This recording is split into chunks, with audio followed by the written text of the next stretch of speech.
Good evening, everybody. Nice to see you all. And today we are back to the Bible with our Bible study as we get together every Thursday. Today I want to share with you and teach you on a very important doctrinal issue.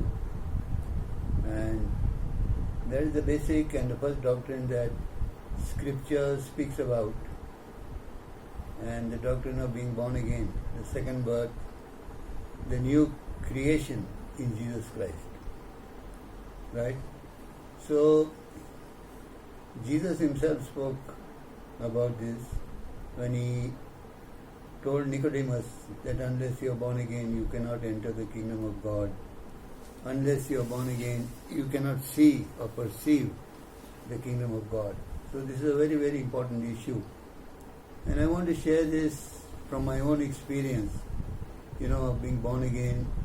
And I would like to share a little bit of my testimony as to how I came to know the Lord and how I experienced, the second birth, which was a real encounter with Jesus Christ, in fact. Right? So I was born here in this place. This is my hometown, Belgaum, and grew up in Roman Catholic family, grew into quite a religious person, went to a Roman Catholic school, and we had quite a happy childhood. We had a good community here, and the people were very friendly. We were a dancing and drinking community, and when I was around 12, 13 years old, I got involved in all, the celebration that this community and my friends could afford. So we were enjoying ourselves, and we started taking our decisions early. Nobody was restricting us, and we had quite a free, life.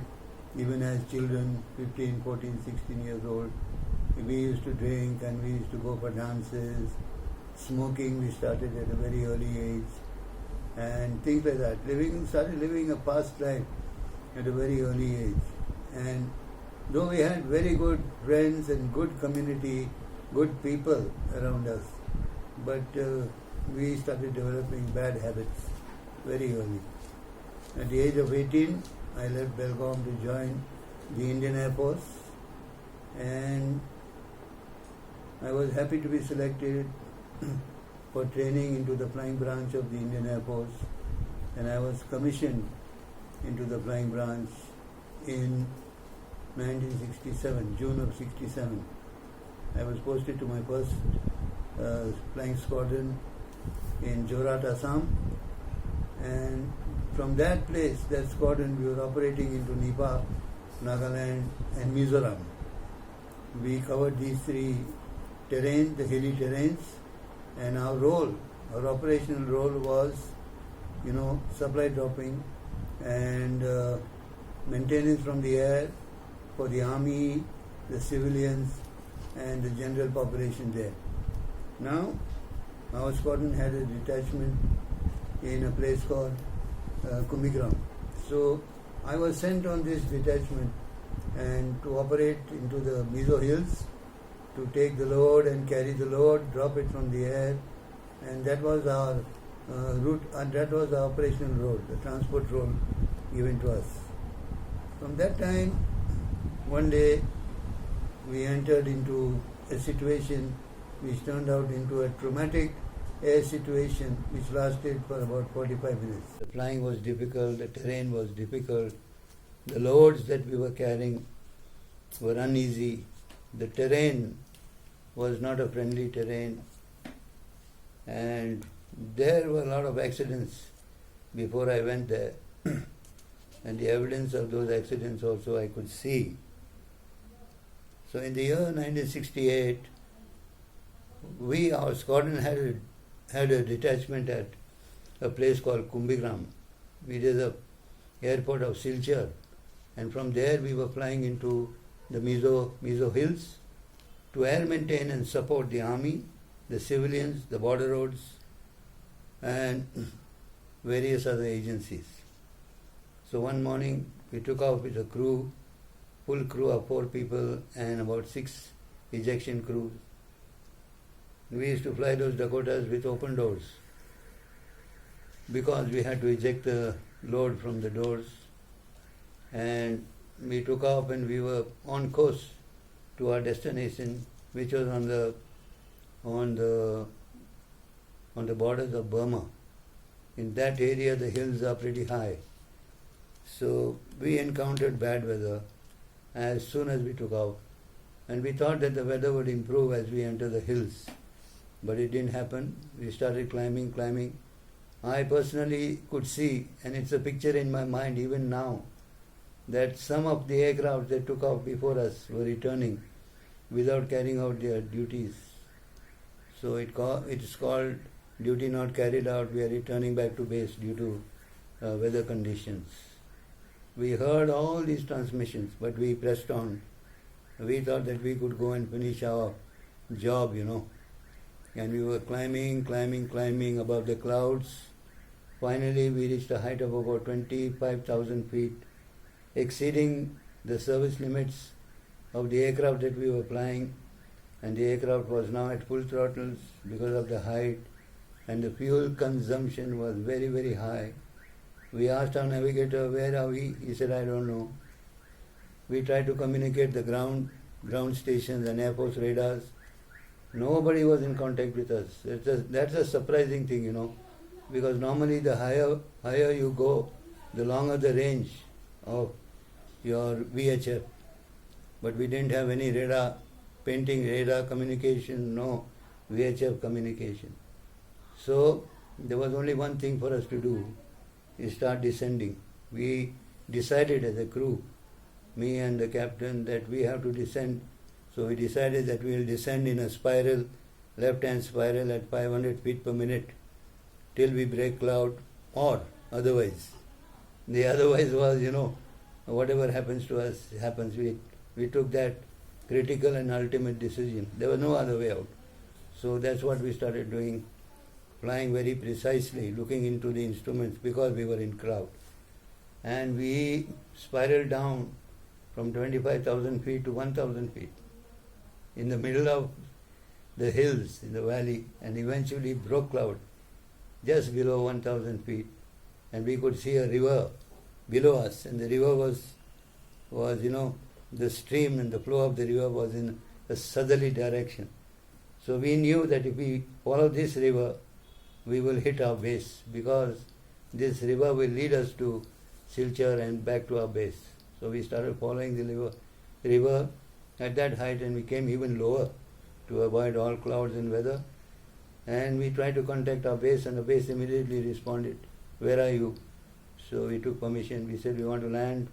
We landed, and the aircraft, was making some coughing sounds because we were on a critical fuel state.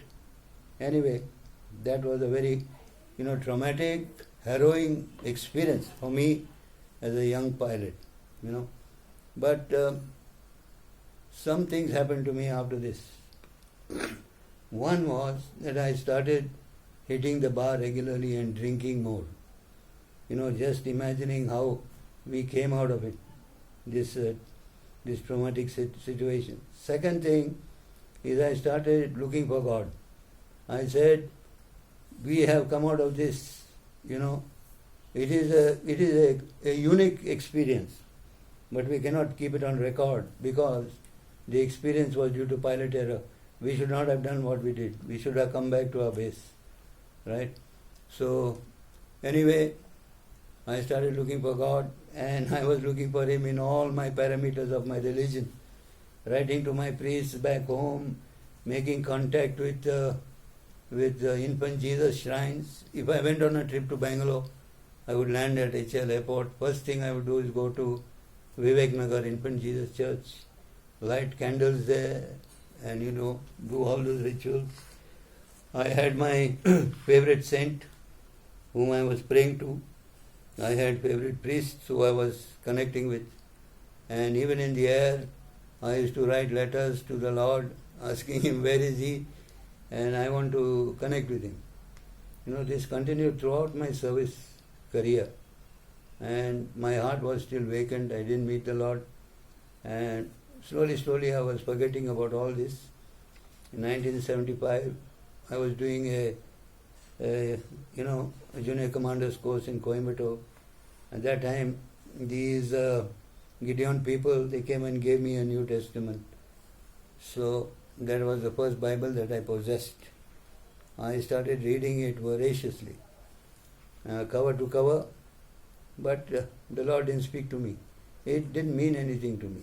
When I was a little frustrated, and I knew that Jesus died and things like that. But beyond that, I didn't have any knowledge of God. My heart was totally vacant, absolutely vacant. And because of that frustration, I was partying, drinking, smoking, all kind of things. We had a good gang for this. And on the weekend, we were experts in arranging these kind of things. Parties, and you're getting people together and getting the crowd and making the snacks and the booze. We were partying experts. We could do that very well. So that's the way we were living. And dancing was my favorite, favorite kind of pastime. Even after I got married, I and my wife, we were quite good on the dance floor with all these, the old dances of tango and waltz and things like that we could do. And so that's the way I was living. And then in the year 1988, I somehow managed and came to Belgaum. I retired prematurely. I had 10 years more to serve. But I said, something told me it's okay. So I was here for 2 years in Belgaum, 1988 to 1990, involved in my religion, involved with my, big high priests and bishops and things like that. I wanted to be an important guy in this city, So I even joined politics. I was the district president of the Congress I. In the year 88, I helped the MPs here in my area for canvassing for their elections, and I joined politics. I started playing golf, because I thought that's the place for me to be in. All the top people of the town go there. It's an expensive game, and you look very posh, So I started playing golf. Movies was a pastime for me. 2 movies a day. I would bring the best of movies home, and we would watch them every day. I was controlled by time. Time was a factor for me. I was living in time. And I was waiting for the evening. 7 o'clock, I will go and hit the bar. I will go to my service institute. Nobody would be there. It's okay. I will have my bottle and I will speak to the barman. Some rubbish, just to pass the time and to consume alcohol enough for me to go to sleep. Right? So that was the kind of life I was leading. And I would take my friends to the service institute. We would booze there, drink there. If I didn't have a cigarette in the night, I would be worried. If I get up in the night, what will happen? What will I do if I need a cigarette?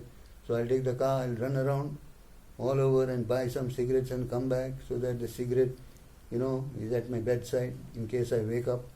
I need a cigarette. So I was smoking about 60 cigarettes a day. And that was the way I was living, fast life. In the year 1990, my sister was an evangelist then. She was active in evangelism. Sheila Ji was an evangelical name. And she decided to come to Belgaum to do a crusade. And I got roped into that. I got caught into that. She had planned that whole crusade just for me and my family. So she came, she sent her scouting team before that, 1 month earlier. And I was involved in doing the admin work. So getting permission from the police and commissioner and, getting the grounds ready, the stage, the PA system, etc., etc. And I found that these young boys, they were all believers, they were praying for me. Anyway, I will cut matters short now. 3 days she preached the gospel, and we attended all 3 days. And let me tell you that this was the first time that I heard the gospel of the kingdom of God. First time after being a Christian. I was very friendly with the priests all throughout my Air Force career. They used to come to our house, we used to booze, we used to drink, we used to have good people, but they didn't tell me about Jesus. And I didn't want to hear also from them. So that was my story. The first time I heard, the wages of sin is death, but the gift of God is eternal life. Amen. You want eternal life. You want to be saved from your sin. Where will you go if you die tonight? Alright? All have sinned and fall short of the glory of God. Believe on the Lord Jesus Christ and you will be saved. You and your household. Amen. God's eyes are too holy to look upon sin. Alright? All these kind of messages I heard, and I was convicted in my heart that yes, there is something wrong with my life. And I am living in sin. In case I die today, I don't know where I will go. So, the Holy Spirit prompted me, and when she called for people to come and give their life to Jesus, we went. And I gave my life to Jesus. All 3 nights I gave my life to Jesus. The first night itself, I had my one drink that night, and there was no problem for me, but tears were rolling down my eyes on the pillow. So I didn't know. I said, what is happening? What is all this? Why did I go there? Next day the same thing, and the third day the same thing. I went ahead because I knew there is something happening to me, and if God is touching my life, and I must respond to Him positively. I had that in my heart because I've looked for 25 years. The problem was that I was looking for the Lord in my religion. Why are you looking for the living among the dead? That was the voice that came to me. That you will not find me there. Okay? I was looking in my religion and trying to find Him by doing all these religious exercises. Anyway, I gave my life to Jesus. I responded to the gospel positively, and things started happening in my life. After that, she had arranged for a seminar in a place called Gadak, which is about 100 kilometers from here. And an American team, friends of hers, came and took that seminar. It was about the Holy Spirit. I didn't know anything about the Holy Spirit, but when they ministered to us, I came to know, and I heard them speaking in tongues. In the beginning, I was not in favor of speaking in tongues. I didn't like that language. But then I heard, and I realized that this is from the scripture, and they say that it is necessary. So I said, okay, whatever God has for me, I want it. So I went ahead and I received the baptism in the Holy Spirit. I went believing and I came back receiving. So me and my wife, from that day onwards, my life changed. Completely changed. Right? I was a popular guy in my community. They couldn't see my face. They thought there's something wrong with this guy. He's had a nervous breakdown. He's left the Air Force. And you don't know what he's doing. He stopped drinking. They said, that was a big thing with them, This guy stopped drinking and things like that. So, 2 years I remained in the house, reading the Bible, trying to pray and being in contact with God. 2 years. Things changed in my life, alright? And in those 2 years, what could not happen to me earlier just went away from my life. I'll tell you, from everything that I was doing, the worst demonic influence that I entered was politics. People say today that believers must become prime ministers and chief ministers. I tell you, don't venture there. That is all the devil's kingdom. Even you become a chief minister, prime minister, you can't help the church. God has given you a greater responsibility. The government of Jesus Christ on His shoulders. The kingdom of God is something which is much, much greater. That kingdom has to replace this rubbish here on the earth. So this politics is the spirit of Judas, like Judas went to the high priests and then to the Romans, they are all connected to one. So the politics is a terrible thing. It's connected to Satan through religion, and through finances, through darkness, through jealousy, cutthroat. The worst qualities of men is there in that. And I had my good people who were my own relations there. You know, my brother-in-law was in the Congress and he was a minister. Some of you guys know him. I was responsible in bringing them out of the Catholic system and putting them in a full gospel church. All right? Oh, okay, that's said and done. The second thing is sports. I was playing golf, thinking, that this is the thing for me to do now because I must be recognized, in the community. So I managed half a set and some golf balls and started hitting the ball on the course. This is such a crazy game. You can play it alone for hours together. You can be on the course for 8-9 hours playing golf on your own. You don't need a partner. Or you can have a partner, or you can have a team. Various variables are there. You can adjust. Okay? It is a matter of playing under a handicap. And you struggle and you struggle and you struggle to reduce that handicap. Nothing but hitting a ball and putting it in a hole. That is the whole thing about golf. You spend 9 hours trying to do that and another 10 hours imagining what you have done. So this game controls your mind totally and fully. That is what was happening to me. I didn't realize it. Only when I gave my life to Jesus, I realized how terrible these activities are, including sports. Satan has thrown a ball into the humankind. So people are kicking a ball, hitting a ball, shooting a ball, ping pong ball, basketball, football, hockey ball, billiard ball, all kinds of balls the devils have thrown. And the whole human race is occupied doing this. I tell you, a good sportsman, you look at a footballer or a cricketer, if you can hit a ball properly, you'll become a millionaire overnight. I mean, that is the world system. It's the world system. Sports, games, don't think it's an innocent thing, How have I been delivered from all this? I didn't make any effort on my own that I should now fast and pray to stop drinking and stop smoking, stop looking at movies. Now you'll say that this guy has become old, so he has given up everything. No. It's not like that. I gave up all these things when I was 43 years old. Now for 30 years I haven't seen a movie. I haven't had a drink. You can bring a bottle of scotch in front of my nose, I don't care. It doesn't attract me. I have not smoked a cigarette. Okay, I have not seen a game. I have not gone for a dance. Somebody tell me to dance. I shudder like this. Because I know it is the flesh. It's my flesh wanting to show off that I can dance very well. I have not been for a dance. I don't dance now. Otherwise, even a monkey's drum on the road will make me, encourage me to jump around. All these things are gone from my life. And effortlessly gone. How did they go? What miracle took place in my life? Amen? That is what I want to share with you today. Okay?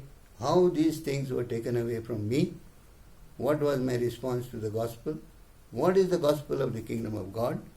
How it affects and acts today, 2000 plus years since the day Jesus was crucified. How is it relevant today? That's what I want to share with you. Okay? So that you know, either you are receiving the gospel or you are preaching the gospel. You must know how the gospel works. What is the gospel? Bible says the gospel is God's power unto salvation for those who believe. Amen? And this power is rested with the church, with the believers. Every believer is responsible for a mission to preach the gospel and to testify of Jesus Christ, that He is alive. Alright? And that simple message, you can share it in 1 minute, in 3 minutes, or 3 hours. It is up to you. But you must practice sharing the gospel. And when you share the gospel, what happens? I just want to explain to you that. What happens when you share the gospel? How do people repent and turn to Jesus Christ? The gospel is one message which is not a neutral message. Nobody can say, leave it. I am not responding to that. There is a response of yes or no. You have to make that response because your conscience will be so pressed to either agree or disagree, to accept or reject. Whatever decision you make, you will bear the consequences of that decision. Alright? And eventually that gospel will lead you into an eternal life with God or away from God. Alright? So that is the power of the gospel. It is God's power unto salvation. Alright? So that power, I have experienced that power. Okay? Because I tried my best to come out of this slavery to alcohol, smoking, addiction. Sometimes we used to smoke opium and in the airports, and even ganja and things like that. So I knew it is not good. I knew that this thing is going to kill me, and I tried to give it up, but it was a slave driver. It was ruling my body. I couldn't give it up. I was a slave to this. Okay? So I just share with you, okay, about this. Jesus teaches in John chapter 3 about being born again. He tells Nicodemus, unless you are born again, you cannot enter the kingdom of God. And then he says again, unless you are born again, you cannot see or you cannot perceive the kingdom of God. So Nicodemus, has a doubt about this. And he says, I don't understand, I can't perceive. How can a man who is old be born again? Then Jesus says, what is born of the flesh is flesh, what is born of the spirit is spirit. Okay? He gives him a clue about being born again. Now, apart from Jesus saying that you need to be born again, where else in the Bible, in the New Testament, is this given? Very important for us to know so that we can have a reference to the New Testament. That is in 1 Peter and chapter 1, verse 22 to 25.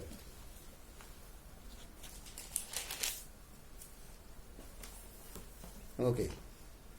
Here is what Peter says. He says, since you have purified your souls in obeying the truth. Now, he's telling them that you have obeyed the truth. That means you have obeyed the truth, which is the gospel. Okay? You have purified yourself, he says, by obeying the truth. Through the Spirit, in sincere love of the brethren, love one another fervently with a pure heart. He's just telling them, you have obeyed the truth, love one another. Because the moment you respond to the gospel, God pours His love into your heart. That's the first thing that you experience. I experienced that. I said, what's wrong with me? I started liking or loving everybody around me. I was quite an exclusive kind of a person, I didn't interfere with people's lives, especially others, children and all that. But then God changed my heart completely and totally so that I can love the brethren. That is the first experience I had, of being born again. Then verse 23 says, having been born again, he says, why is this happening? Because you are born again, not of the corruptible seed. What is he saying? Corruptible seed is the natural seed, genetics, DNA. He said, not that, okay, but incorruptible, through the word of God, which lives and abides forever. You are born again by the incorruptible seed, which is the word of God, which lives and abides forever, the eternal word. Okay? And then he says in verse 24, all flesh is as grass. Flesh is like grass, he said. And the glory of man like the flower of grass. Grass withers, and his flower falls away. But the word of the Lord endures forever. Now here is the contrast between man and the word of God. He says, flesh will wither, like the flower of grass. But God's word will endure forever. Amen. Then he says, this is the word which by the gospel was preached to you. Here it is. Which is that word? This is the word which was by the gospel preached to you. So, the gospel has the word which is preached to us, which changes us completely and gives us a new life, born again through the incorruptible seed, which is the word of God. Amen? So that's the first thing we must understand, that the gospel has the power to change everything in our life, to give us a new life, pour out the love of God into our hearts. Amen? And to give us eternal life. Okay? Not a corruptible seed, incorruptible seed. Okay? Now, what is the elements of the gospel? What are the facets of the gospel? Basically, it is Jesus Christ. Amen. It's all about Him. Him, the atonement, the blood He shed on the cross, the reasons He came, okay, as a propitiation for the sins of all mankind. Amen. So He came to shed His blood. Okay. The blood speaks of the entire atonement. All the suffering of Jesus, His scourging at the pillar, the crown of thorns, the betrayal, the rejection, the trials, everything. Eventually, the crucifixion in His nakedness, the 6 hours that He hung on the cross, shedding His blood. Alright? Now, blood is an important element as far as the kingdom of God and God is concerned. Because it says that without the shedding of blood, there is no remission, there is no forgiveness of sins. So sin is forgiven through the shedding of blood. In the Old Covenant, it was the blood of goats, lambs, bulls that was shed for the present atonement and covering of the sins in the Old Covenant. It was a priestly ordinance. And they had to sacrifice a lamb without blemish and without spot.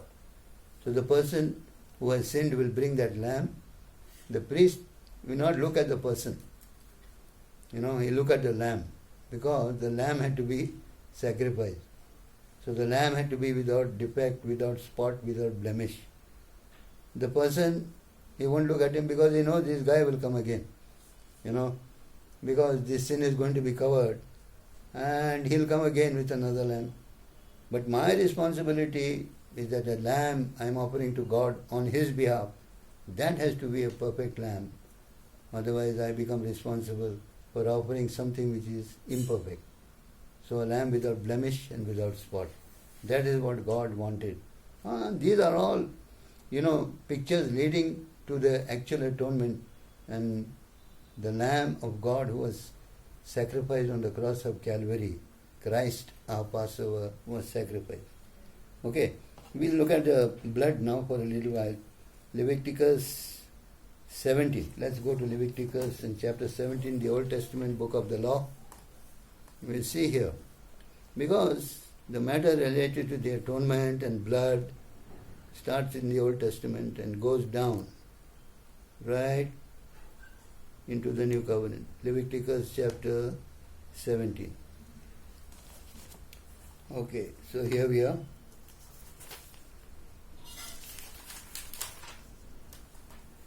And Leviticus chapter 17, verses 11 and verses 14. I will read.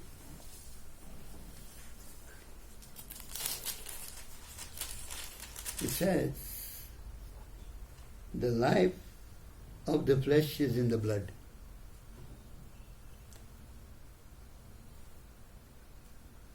Think of this. Okay. Flesh is our body. Amen. Our body which is active now.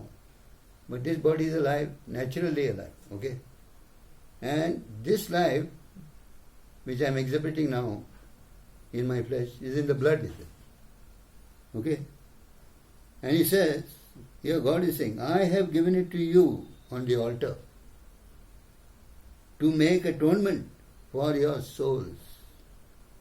It is the blood that makes atonement for your souls. You see? Wages of sin is death. So you are dying. But the gift of God is eternal life. Amen? The gift of God is eternal life. How does it come?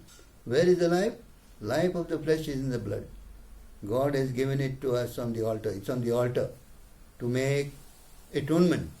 That means that blood which is there in the flesh will be shed, and there will be an atonement between you and me for the souls. Okay? In verse 14 it says, for it is the life of all the flesh. Okay? The blood sustains the life.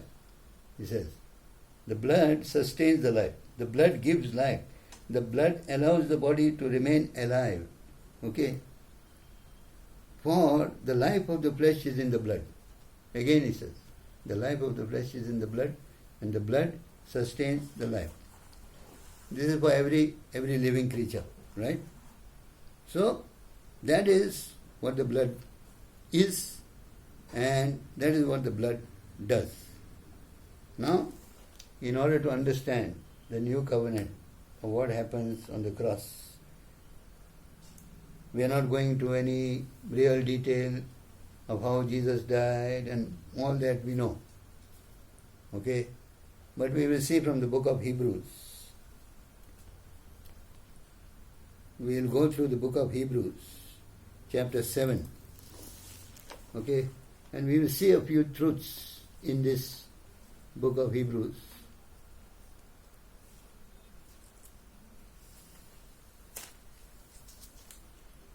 Hebrews chapter 7 is here, and verses 11 to 17.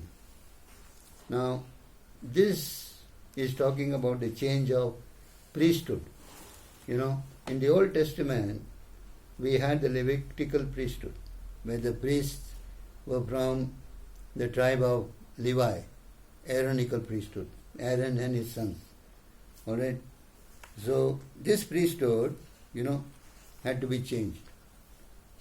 God doesn't change the law, but God changes the priesthood to whom He has given the law. He has given the priesthood, certain duties to perform. So when the priesthood is changed, those duties also are changed. They are wiped out. They are cancelled. Okay? So here we see in Hebrews 7, verse 11 following. Therefore, if perfection were through the Levitical priesthood, he's saying if this Levitical priesthood was perfect, okay, for under this priesthood, people received the law. Then he's saying, why? What is the need? What was the need was there for another priest to rise up according to the order of Melchizedek and not be called according to the order of Aaron? So, he says, if there is already a priesthood, why do you require another priesthood according to the order of Melchizedek? We all know that Melchizedek is the priest to the Most High God, right? He is not a priest pertaining unto man. He is not representing us. But he is God's priest. He came and met Abraham in the book of Genesis. God sent him. And there was a transaction there. Okay? Where he brought out wine and bread. That is a prophetic picture. But he says, what is the need of another priesthood in the order of Melchizedek when there is already a priesthood amongst us? For of whom these things are spoken, he comes from another tribe, not the Levitical tribe, of which no man has officiated at the altar. Nobody from that tribe has done any duties at the altar of the priesthood. For it is evident that our Lord rose from the tribe of Judah. Jesus is from the tribe of Judah, of which tribe Moses spoke nothing concerning the priesthood. Moses didn't say anything concerning priesthood from this tribe of Judah. Then how is Jesus being selected as the priest, the eternal high priest of the everlasting covenant. God is selecting him. Okay? And it is yet far more evident if in the likeness of Melchizedek there arises another priest like Melchizedek, who has come not according to a fleshly commandment. You see? He's talking about Jesus here. In the order of Melchizedek, he has not come according to a fleshly commandment, but according to the power of an endless life. Verse 16. Okay? You are a priest forever, according to the order of Melchizedek. Melchizedek is a priest, but Jesus is a priest representing us in the order of Melchizedek, ordained by God to be a priest forever. The old covenant priesthood, the priest is to die, the high priest. Then another priest has to be appointed. Okay? Not so like this with Jesus Christ. How? Listen to this verse. He has come, okay, according to the law of a fleshly commandments? No. Okay? But according to the power of an endless life.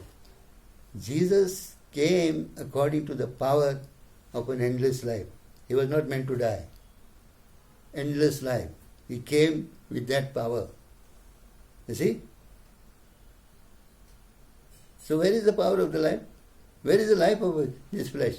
It's in the blood. Amen? Like God says earlier.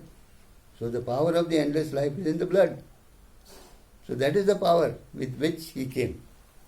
Okay, that's one thing that we must understand. Alright? That the blood has a power of the endless life. Okay? Now Hebrews 9. We just go through 2-3 verses. Hebrews 9, 11 to 14. Okay? The heavenly sanctuary. Christ came as a high priest of the good things to come with a greater and more perfect tabernacle, not made with hands and not of this creation. He came, the greater tabernacle, not with the blood of goats and calves, but with his own blood. He entered the most holy place, once and for all, obtaining eternal redemption. Eternal redemption. In his blood, there is eternal redemption. We don't have to go and buy another lamb. There is not going to be another lamb. It is not the blood of lambs and bulls and goats. It is the blood of Jesus, right? For the blood of bulls and goats and the ashes of a heifer, sprinkling unclean, sanctifies for the purifying of the flesh. How much more shall the blood of Jesus, who through the eternal Spirit offered himself without spot to God, cleanse your conscience from dead works to serve the living God. This message, this verse is very powerful. Just listen to this verse, okay? The blood of Jesus Christ, who through the eternal Spirit. Now, Jesus came with the power of an endless life. He offered himself to God without spot through the eternal Spirit. Endless life, eternal Spirit. Remember this. Okay? So if there is endless life, that life is in the blood. And where is the blood now? That we all know, right? It is in heaven, it is on the earth. It is shed from the cross. Gave himself, okay, without spot, through the eternal Spirit. The whole work of Jesus giving himself in the atonement was done through the eternal Spirit. And for this reason, he is the mediator of the new covenant by means of his death. Okay? So what does all this mean? What does all this mean? This means that when we talk about the atonement, when we talk about the new priesthood, when we talk about Jesus giving himself without spot or blemish, 2000 years ago it happened, but it is applied today because of the blood which witnesses to the endless life of Jesus. That blood cannot die. It speaks even today. Second thing is when we talk and preach the gospel about the death and atonement of Jesus, the eternal Spirit through whom Jesus gave his life takes over that situation. When you preach the gospel, when you hear the gospel, you think there's a preacher preaching and you are hearing. But the eternal Spirit, which has no time, takes over that place, that time, and brings the cross into your life. That's how you are baptized into the death of Jesus Christ. This miracle is something that you have to understand. This is the power of God in the gospel. This is how God arranged the gospel to be preached. And this is the power through which the gospel brings salvation to people. Amen? The eternal Spirit is at work. The eternal Spirit doesn't care about 2000 years or 40,000 years. It is now. So Jesus gave himself through the eternal Spirit. Okay? And it is as if it is now. When we preach about it, when we talk, I am talking about it now. I am testifying what the word says. The eternal Spirit is working in your heart. Amen? Whenever we speak like this, the eternal Spirit takes over that thing because it involves him. We are talking about him. It involves him. It involves the gospel. It involves Jesus. It involves the blood, because the blood was given from an ever-living life, a life which will not end, never-ending life. Okay? So the blood and the eternal Spirit together are testifying about this. Alright? Okay. Now let's see, finally in 1 John chapter 3, what is the sin and the world? Okay? How is the world and the sin dealt with? Alright, we will see 1 John chapter 3. Let's move to that. That is the last scripture that we look at. 1 John chapter 3 and 8 and 9. Just 2 verses. These verses say, "He who sins is of the devil, for the devil has sinned from the beginning. For this purpose was the Son of God manifest, that he might destroy the works of the evil one."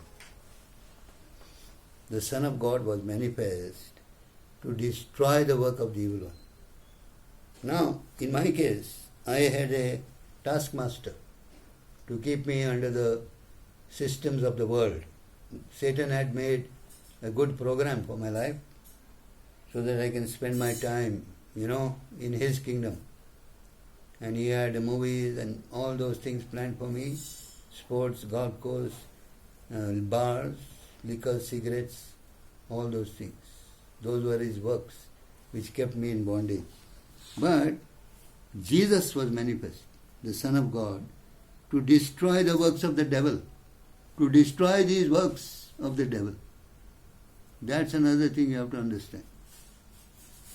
Then he says, whoever has been born of God, now we are born of God, I am born of God.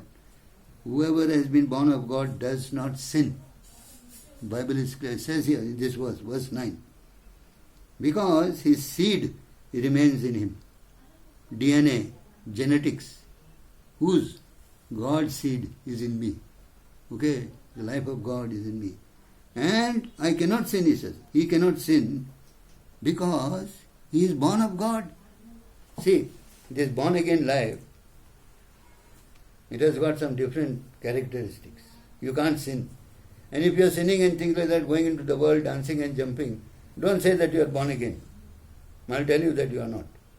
I have to tell you that. Okay? You can be born again only when you obey, listen to, and submit to the authority of God's word and the gospel of Jesus Christ. Only that can bring you a new birth. Okay? 1 John chapter 5. Let's go to John chapter 5. Okay. How how did I give up everything in the world? You see, I was a worldly person, very, very worldly, involved in the world system, trying to, get the best out of the world for my life, not realizing that I was trapped as a slave in it. Okay? So, how did this world system just leave me? I didn't make any effort. Here it is in the Bible. Verses 4 and verses 4 to verse 8 from 1 John chapter 5. For whatever is born of God overcomes the world.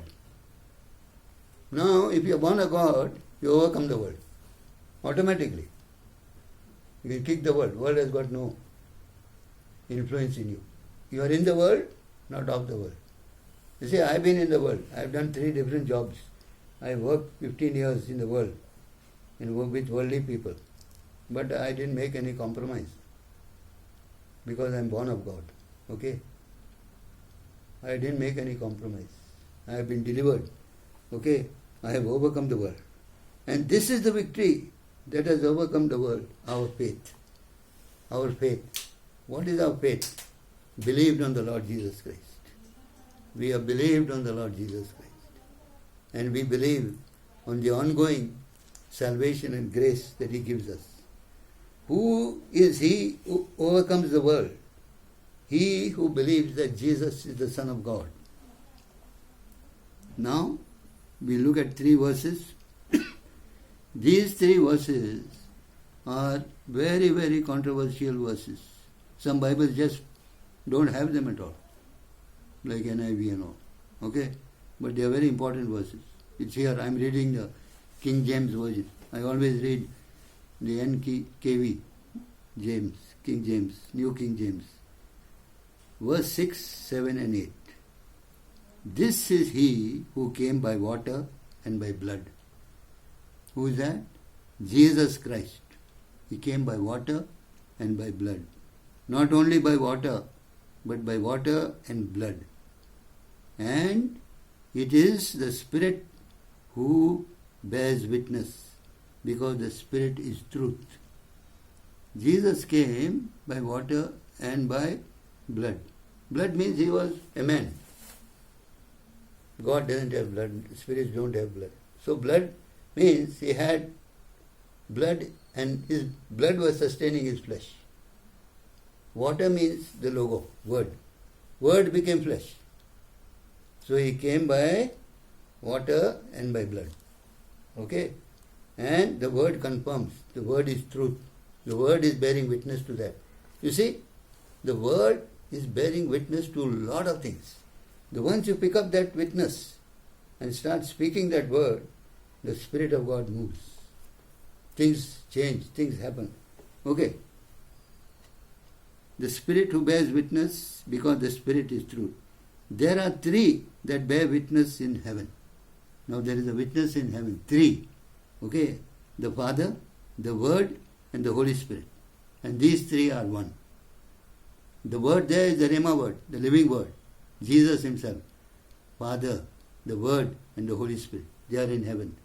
The Rhema word, which comes down and does miracles. And there are 3 that bears witness on the earth. The Spirit, the water, and the blood. The Spirit and the blood. The eternal Spirit and the blood. And the water, the Logos word, that we have been studying today. You see? So, the Spirit, the water, and the blood bearing witness on this earth. When we understand this witness, we use this witness, we join this witness to preach this witness of the word of the gospel, the blood, and the Spirit. The Spirit takes over there. And you'll find miracles taking place. The power of God. This is the power of God. The witness of God is here on this earth by the Spirit, the water, and the blood. Thank God for the blood of Jesus. It is bearing witness. It is alive today.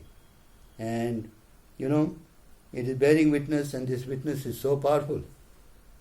The blood of Jesus doesn't speak like the blood of Abel. That's what the Bible says. Abel's blood is crying out for vengeance because he has been murdered. Jesus' blood is a different. It says, my blood is shed for propitiation. I was a sacrifice. Okay? I gave my life and my blood was shed. My blood is bearing witness.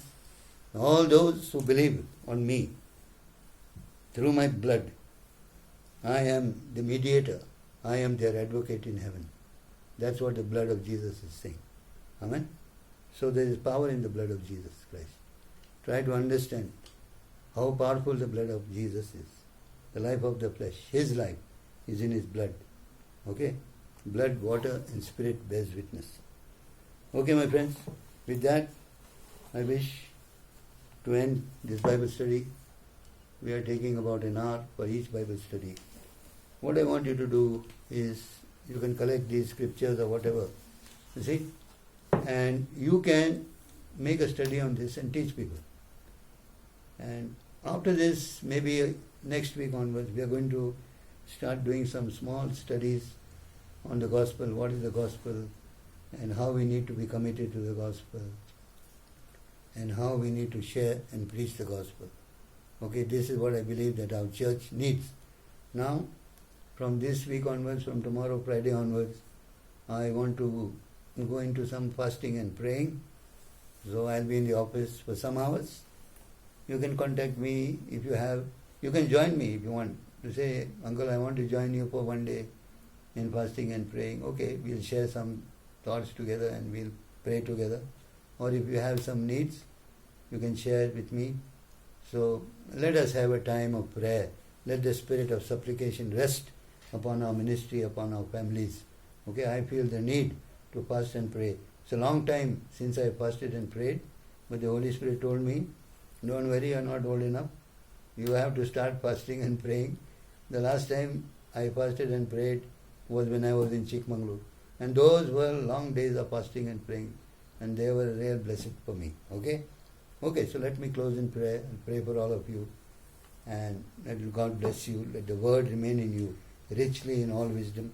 Carry this word with you. Think about it. Let the word change your mind. If there is anything, any element of the world operating in your life, it must be broken. Because you are born again. The world must break as far as you are concerned. Alright? Now, what has happened to me, this separation, this world leaving me, is called sanctification, holiness. It's called holiness. Okay? I'm not saying that I have become very holy or something like that. But what has happened to me is the work of the Spirit. That is called holiness. Another thing has to happen. That is purity. Okay? That purity is the inward part. That is a little difficult to attain. Okay? So I have to, I have to think about my thoughts and my basically thought process and reaction process and my kind of temptations to the world, if there are any, I have to deal with them. Basically the thought processes. It takes some time, but the Holy Spirit is there, and the consecration to Jesus Christ at the altar of sacrifice breaks the cycle of sin and also brings purity within. Amen? So let us try to attain that kind of purity. Let us pray. Father, we give you thanks and praise. Today, Lord, we have meditated your word. You are a great God and you have given us treasures, Lord, from your word. Thank you for that, Father. Thank you for the witness that we have in the blood of Jesus Christ. We understand, acknowledge the power that is in his blood, the power of his life. And we thank you for that blood, O God. Thank you for the works of the devil are destroyed as far as we are concerned. Let your word have a free course. Let every one of us meditate this word. And Lord, help us to spend time in fasting, praying, and having fellowship with the Holy Spirit. Let your name be glorified through this little flock which gathers for Bible study and Sunday meeting. Thank you and praise you, Father. I give you all the glory, honor, and praise. Blessed be the name of Jesus, the King of kings and Lord of lords. In Jesus' name I pray. Amen.